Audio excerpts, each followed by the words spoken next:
ਇਸ ਬੰਦੇ ਦੇ ਨਾ ਕੰਮ ਚੈੱਕ ਕਰ ਲਓ। ਦਿਨ ਵੇਖ ਲੈ ਕਿੱਥੇ ਆਇਆ। ਇਹਨੇ ਮੈਨੂੰ ਲੱਗਦਾ ਕੰਮ ਤੇ ਕੋਈ ਨਹੀਂ ਜਾਣਾ ਤੇ ਮੈਨੂੰ ਇਹਨੂੰ ਉਠਾਉਣਾ ਪੈਣਾ। ਜਦੋਂ ਮੈਨੂੰ ਉਠਾਉਣਾ ਹੈ ਤੇ ਉਸ ਨੇ ਲੜਾਈ ਸ਼ੁਰੂ ਕਰ ਲੈਣੀ ਹੈ। ਚੰਗਾ ਇਹ ਨਸ਼ੇ ਤੇ ਲੱਗਿਆ ਹੋਇਆ ਹੈ। ਅੱਜ ਮੈਂ ਇਹਦੇ ਨਾਲ ਗੱਲ ਕਰ ਲੈਂਦੀ। ਓ ਹੈਲੋ, ਮੇਰੀ ਸੁਣਦੇ ਹੋ? ਕੰਮ ਤੇ ਨਹੀਂ ਜਾਣਾ ਹੈ? ਗੱਲ ਨਹੀਂ ਸੁਣੀਂਦੀ ਵੀ ਮੈਂ ਪਾਗਲ ਆ ਬੋਲੀ ਜਾਂਦੀ ਆ। ਕੀ ਸਵੇਰੇ ਸਵੇਰੇ ਖੱਪ ਪਾਈ ਆ? ਸਵੇਰੇ ਸਵੇਰੇ ਖੱਪ ਪਾਈ 1 ਵਜੇ ਨਾਲ ਹੋ ਗਿਆ ਹੈ। ਧੁੱਪ ਸਿਰ ਤੇ ਆ ਗਈ, ਹਲੇ ਸਵੇਰ ਆ ਤੇਰੇ ਵਾਸਤੇ। ਆ ਮੇਰੇ ਕੋਲ ਨਹੀਂ ਗਰਮੀ 'ਚ ਕੰਮ ਹੁੰਦਾ। ਨਹੀਂ ਮੈਂ ਚਲੇ ਜਾਣੀ ਤੇਰੇ ਹਿੱਸੇ ਦੀ। ਕੰਮ ਤੇ ਜਾਓ, ਦਿਨ ਰਾਤ ਨੂੰ ਇੱਕ ਹੀ ਮਸਲਾ ਹੈ ਕੋ ਗੱਲ ਕਰਨ ਲਈ ਜੀ ਬੰਦਾ ਹੈ ਭਾਈ। ਕੰਮ ਤੇ ਜੇ ਤੈਨੂੰ ਨਹੀਂ ਕਹਿਣਾ ਤੇ ਮੈਂ ਕਿਹਨੂੰ ਕਹਿਣਾ ਦੱਸ ਭਲਾ। ਬੋਲ। ਰੋਟੀ ਪਕਾ ਮੈਨੂੰ ਦੇ, ਰੋਟੀ ਮੈਂ ਜਾਵਾਂ ਕੰਮ ਤੇ। ਤੇ ਸਬਜ਼ੀ ਲਿਆ ਕੇ ਦੇ ਮੈਨੂੰ, ਘਰ ਹਰਸ਼ ਲਿਆ ਕੇ ਦੇ, ਮੈਂ ਤੈਨੂੰ ਪਕਾ ਕੇ ਦਵਾਂ। ਆਟਾ ਵੀ ਮੁੱਕਾ ਵੀ, ਸਬਜ਼ੀ ਵੀ ਕੋਈ ਨਹੀਂ, ਘਿਓ ਵੀ ਕੋਈ ਨਹੀਂ, ਚੀਨੀ ਵੀ ਕੋਈ ਨਹੀਂ। ਹਰਸ਼ ਲਿਆ ਕੇ ਦੇਗਾ ਤੇ ਮੈਂ ਤੈਨੂੰ ਪਕਾ ਕੇ ਦਾਂਗੀ। ਉੱਠਦੇ ਸਾਰੀ ਰੋਟੀ ਪਕਾ ਦੇ ਮੈਨੂੰ। ਕਿੱਥੋਂ ਸਵੇਰੇ ਸਵੇਰੇ ਮੱਥੇ ਲੱਗ ਗਈ, ਨੀਂਦਰ ਵੀ ਖਰਾਬ ਕਰ ਦਿੱਤੀ। ਉਹ 1 ਵੱਜ ਗਿਆ, ਦਿਮਾਗ ਸਿੱਧਾ ਕਰ ਆਪਦਾ। ਸਵੇਰ ਨਹੀਂ ਹੈਗੀ। ਆ ਚੱਲਾਂ ਕੰਮ ਤੇ। ਚੱਲ ਜਾ। ਦਿਮਾਗ ਨਾ ਖਰਾਬ ਐ ਕਰ। ਤਾਂ ਤੂੰ ਵੇਲਾ ਪਾਉਗੇ ਬੇਲੀਆਂ ਨਾਲ ਆ ਜਾਣਾ ਕੰਮ ਤਾਂ ਤੂੰ ਕੋਈ ਨਹੀਂ ਜਾਂਦਾ ਪਿਆ। ਦਿਮਾਗ ਖਰਾਬ ਕੀਤੀ ਰੱਖਦਾ ਤਾਂ ਕਹਿੰਦਾ ਮੇਰਾ ਦਿਮਾਗ ਖਰਾਬ ਕਰਦੀ। ਕੰਮ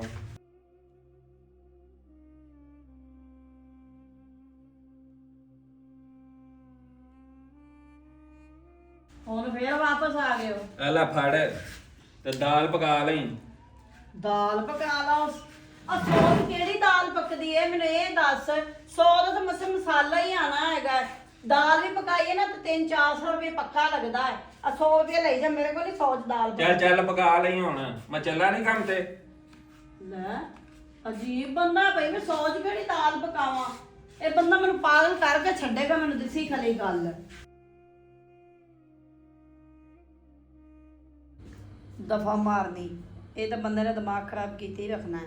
ਚੱਲ ਇਧਰ ਨੂੰ ਕਾਲ ਕਰ, ਥੋੜਾ ਜ਼ੇਨ ਫਰੈਸ਼ ਕਰ ਆਪਣਾ।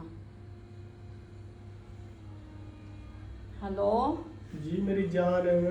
ਹਾਂਜੀ ਜਾਨੂ, ਕੀ ਹਾਲ ਹੈ? ਠੀਕ ਹੋ? ਤਬੀਅਤ ਸੇ ਠੀਕ ਹੈ? ठीक है नाम सुनाओ खुश। ਹਾਂ ਮੈਂ ਕਿੱਥੋਂ ਖੁਸ਼ ਰਹਿ ਸਕਨੀ ਹੈ। ਜਿਹਨੂੰ ਏਦਾਂ ਦਾ ਬੰਦਾ ਮਿਲੇ ਦਿਮਾਗ ਖਰਾਬ ਕਰਨ ਵਾਲਾ ਬੰਦਾ ਖੁਸ਼ ਰਹਿ ਸਕਦਾ ਹੈ? ਤੈਨੂੰ ਤਾਂ ਮੈਂ 50 ਵਾਰੀ ਕਿਹਾ ਦੇ ਤਲਾਕ ਇਹਨੂੰ ਪਰ ਜਾਨ ਛੜਾਇਆ ਤੂੰ। ਉਹ ਬੁੜੀਆਂ ਦੇ ਨਹੀਂ ਨਾਲ ਕਾਨੂੰਨ ਚੱਲਿਆ ਤਲਾਕ ਦੇਣ ਵਾਲਾ।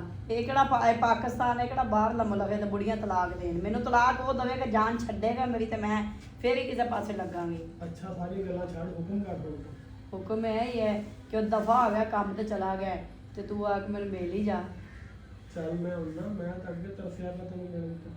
ਚੱਲ ਠੀਕ ਹੈ, ਆ ਜਾ। ਮੈਂ ਤੇਰੇ ਬੰਦ ਕਰਨੇ ਆਇਆ। ਓਕੇ।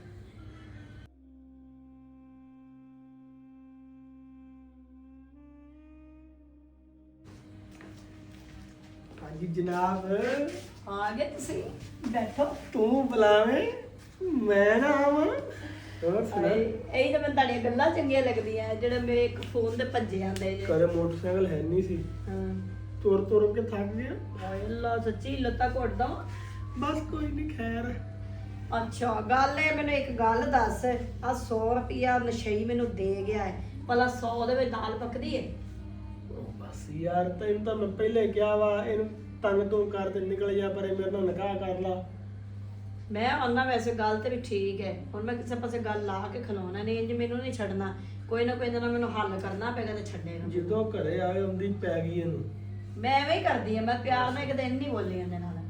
ਆਂਦਾ 100 ਰੁਪਿਆ ਲੈ ਲੈ ਤੇ ਦਾਲ ਪਕਾ ਲਵੀਂ। ਹਾਂ 100 ਜੋੜੂੰਗਾ ਤੈਨੂੰ ਕੋਫਤੇ ਨਾ ਪਕਾ ਕੇ ਦੇ ਦਿਆਂ। ਹਾਂ ਨਵੀਂ ਦਾਲ ਪਕਾ ਲਈ ਇੱਥੇ। ਹੋਰ ਕੋਈ ਚਾਹ ਪਾਣੀ ਪਿਆਵਾਂ? ਉਹ ਯਾਰ ਚਾਹ ਪਾਣੀ ਨੂੰ ਛੱਡ, ਚੱਲ ਅੰਦਰ ਬਹਿ ਕੇ 2 ਗੱਲਾਂ ਕਰੀਏ, ਫਿਰ ਮੈਨੂੰ ਜਲਦੀ ਵੀ ਆ।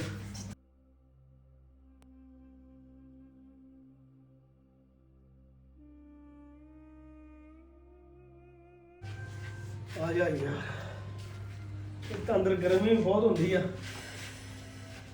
ਤੁਸੀਂ ਵੀ ਅੰਦਰ ਵੜ ਕੇ ਬਹਿ ਗਏ ਤੇ ਸਹੀ ਬੈਠੇ ਸੀ। ਅੱਲਾ ਫੜ 1000 ਰੁਪਈਆ ਤੇ ਗੋਸ਼ਤ ਪਕਾ ਲਾ, ਦਾਲ ਦੂਲ ਨੂੰ ਛੱਡ। 1000 ਰੁਪਇਆ?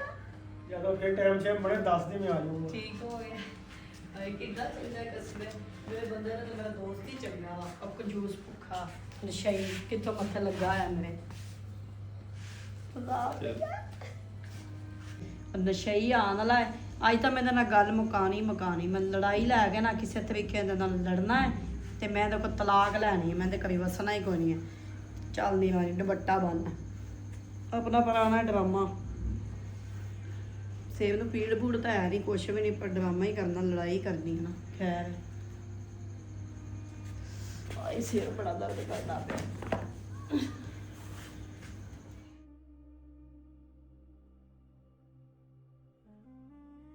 ਇੱਥੇ ਹੁਣ ਸਿਰ ਬਨ ਕੇ ਲੰਮਾ ਪੈ ਰਹੀ ਏ। ਮੈਂ ਕੰਮ ਤੋਂ ਥੱਕਿਆ ਆਇਆ ਵਾਂ, ਰੋਟੀ ਦੇ। ਹਾਂ ਕੰਮ ਕਰਕੇ ਆਇਆ, ਕੋਈ 10,000 ਦੀ ਦਿਹਾੜੀ ਲਾਇਆ ਆਣਾ ਵਾ। ਸਾਰਾ ਦਿਨ ਬੇਲੀਆਂ ਨਾਲ ਗਲੀਆਂ ਦੇ ਨੁਕਰਾਂ ਤੇ ਖਲੋਤਾ ਆਣਾ ਤੇ ਸਿਗਟਾਂ ਪੀਤੀਆਂ ਆਣੀਆਂ। ਤੈਨੂੰ ਕੰਮ ਕਿਹੜਾ ਹੈਗਾ ਵਾ? ਮੈਨੂੰ ਨਾ ਤੂੰ ਇੱਕ ਗੱਲ ਦੱਸ, ਮੈਂ ਜੋ ਕੰਮ ਤੋਂ ਆਇਆ ਥੱਕਿਆ ਗਰਮੀ ਦੇ ਵਿੱਚ, ਤੇ ਤੂੰ ਮੈਨੂੰ ਉਤੋਂ ਨਸ਼ਈ ਤੇ ਯਾਰ ਤੂੰ ਮੈਨੂੰ ਆਉਂਦੇ ਹੀ ਪੈ ਜਾਨੀ ਏ। ਮੈਂ ਤੇਰੇ ਕੋਲ ਰੋਟੀ ਮੰਗੀ ਏ, ਤੂੰ ਨਸ਼ਈ ਨਸ਼ਾ ਕਰਕੇ ਆਇਆ ਹੈ। ਮੈਂ ਤੇਰੇ ਨਾਲ ਪਿਆਰ ਨਾਲ ਬੋਲਣਾ ਵਾ, ਘਰ 'ਚ ਲੜਾਈ ਨਹੀਂ ਪਾਈਦੀ, ਠੀਕ ਏ? ਮੈਨੂੰ ਰੋਟੀ ਉੱਠ ਕੇ ਦੇ। ਮੈਂ ਤਾਂ ਇਦਾਂ ਹੀ ਕਰਨੀ ਹੈ, ਸਮਝ ਆਈ ਨਾ? ਕਿਤੇ 8 ਦਿਨਾਂ ਬਾਅਦ ਕੰਮ ਤੇ ਚਲਾ ਜਾਣਾ ਤੇ ਕਹਿ ਦੇਣਾ ਮੈਂ ਕੰਮ ਤੋਂ ਆਇਆ ਥੱਕਿਆ ਤੇ ਮੈਨੂੰ ਰੋਟੀ ਦੇ ਦੇ। ਨਾਲੇ ਥਕੇੜੇ ਤੇਰੇ ਛੂ ਹੋ ਜਾਂਦੇ ਹੈਗੇ ਨੇ। ਕੰਮ ਤੇ ਚਲਾ ਹੀ ਜਾਣਾ, ਇੱਕ ਦਿਨ ਕਿਤੇ ਲਾ ਹੀ ਆਣਾ ਭੁੱਲ ਚੁੱਕ ਕੇ। ਤਾਂ ਦਿਮਾਗ ਨਾ ਮੇਰਾ ਖਰਾਬ ਕਰ। ਅਗਾਂ ਉਧਰ ਰੋਟੀ ਲੈ ਕੇ ਆ, ਤੇ ਨਾਲੇ ਪਕਾਇਆ ਕੀ ਆ? ਗੋਸ਼ਤ। ਗੋਸ਼ਤ? ਮੈਂ ਕਿੱਥੇ ਤੈਨੂੰ ਦਾਲ ਵਾਸਤੇ ਪੈਸੇ ਦੇ ਗਿਆ ਹਾਂ, ਗੋਸ਼ਤ ਦੇ ਪੈਸੇ ਕਿੱਥੋਂ ਆਏ ਨੇ? ਜਿਹੜਾ ਤੂੰ ਮੈਨੂੰ ਪੈਸੇ ਦੇ ਗਿਆ ਨਾ ਦਾਲ ਵਾਸਤੇ, ਉਹਦੇ ਚ ਦਾਲ ਨਹੀਂ, ਉਹਦੇ ਚ 100 ਦਾ ਮਸੇ ਅਚਾਰ ਹੀ ਆਂਦਾ ਹੈ ਤੇ ਜਾਂ ਮਸਾਲਾ ਆਂਦਾ ਦਾਲ ਦਾ। ਤੇ ਮੈਂ ਗੋਸ਼ਤ ਪਕਾਇਆ ਨਾ ਤੇ ਇੱਜ਼ਤ ਨਾਲ ਚੁੱਪ ਕਰਕੇ ਖਾ ਲਾ। ਉਹ ਕਹਿੰਦੇ ਨੇ ਨਾ ਕਿਸੇ ਨੂੰ ਇੱਜ਼ਤ ਵਾਸ ਨਹੀਂ ਆਂਦੀ, ਤੇ ਤੇਰੀ ਮਿਸਾਲ ਉਹ ਆ। ਮੈਂ ਐਡਾ ਵੀ ਬਗੈਰਤ ਨਹੀਂ ਆ ਕਿ ਦਾਲ ਦੇ ਪੈਸੇ ਦੇ ਕੇ ਜਾਵਾਂ ਤੇ ਗੋਸ਼ਤ ਅੱਗੇ ਪੱਕੇ ਆ ਹੋਏ। ਕਿੱਥੋਂ ਆਏ ਨੇ ਪੈਸੇ? ਤੂੰ ਅੰਬ ਖਾ ਤੇ ਉਹਦੇ ਗਿਟਕਾ ਨਾ ਗੇਰਨਾ, ਸਮਝ ਆਈ ਨਾ? ਤੈਨੂੰ ਮਿਲ ਗਏ ਨਾ ਤਾਂ ਖਾ, ਮੈਂ ਲਿਆ ਕੇ ਦੇਣੇ ਤੇਰਾ ਰੋਟੀ। ਮੈਨੂੰ ਪੈਸੇ ਦੱਸ ਪਹਿਲਾਂ ਕਿੱਥੋਂ ਆਏ ਨੇ? ਮੈਂ ਤੈਨੂੰ ਨਹੀਂ ਦੱਸਦੀ, ਬਸ ਮੇਰੀ ਮਰਜ਼ੀ। ਮੈਂ ਤੈਨੂੰ ਰੱਖਣਾ ਹੀ ਨਹੀਂ ਫਿਰ। ਤੂੰ ਮੈਨੂੰ ਨਾ ਰੱਖ, ਛੱਡ ਦੇ। ਝੜਦਾ ਛੱਡਦਾ ਹੋਣਾ ਛੱਡ ਦੇ, ਅੱਗੇ ਦੱਸ। ਤੇ ਪੈਸੇ ਕਿੱਥੋਂ ਆਏ ਨੇ? ਪੈਸੇ ਜਿੱਥੋਂ ਵੀ ਆਣ ਮੈਂ ਨਹੀਂ ਦੱਸਦੀ। ਮੈਨੂੰ ਸਹੀ ਸਹੀ ਦੱਸ, ਇਹ ਪੈਸੇ ਆਏ ਕਿੱਥੋਂ ਨੇ? ਪੈਸੇ ਜਿੱਥੋਂ ਵੀ ਆਏ ਤੈਨੂੰ ਤਕਲੀਫ ਹੈ ਮੈਂ ਤੈਨੂੰ ਰੱਖਣਾ ਹੀ ਨਹੀਂ। ਤੇ ਮੈਂ ਤੇਰੇ ਕੋਲ ਰਹਿਣਾ ਵੀ ਨਹੀਂ ਹੈ। ਮੈਂ ਵੀ ਇਹ ਚਾਹਨੀ ਹੈ ਬਹਾਨਾ ਲੱਭਦੀ, ਮੈਨੂੰ ਤਾਂ ਤਲਾਕ ਦੇ, ਮੈਂ ਤੇਰੀ ਜਾਨ ਛੱਡਾ ਤੇ ਤੂੰ ਮੇਰੀ ਜਾਨ ਛੱਡ ਮਗਰੋਂ ਲੋ। ਚੱਲ ਨਹੀਂ ਕਰੇ ਤੂੰ ਮੇਰੇ ਘਰ। ਜਾਂਦੀ ਪਈ ਚੱਲ ਚੱਲ। ਜਾਂਦੀ ਪਈ ਆ ਮੈਂ।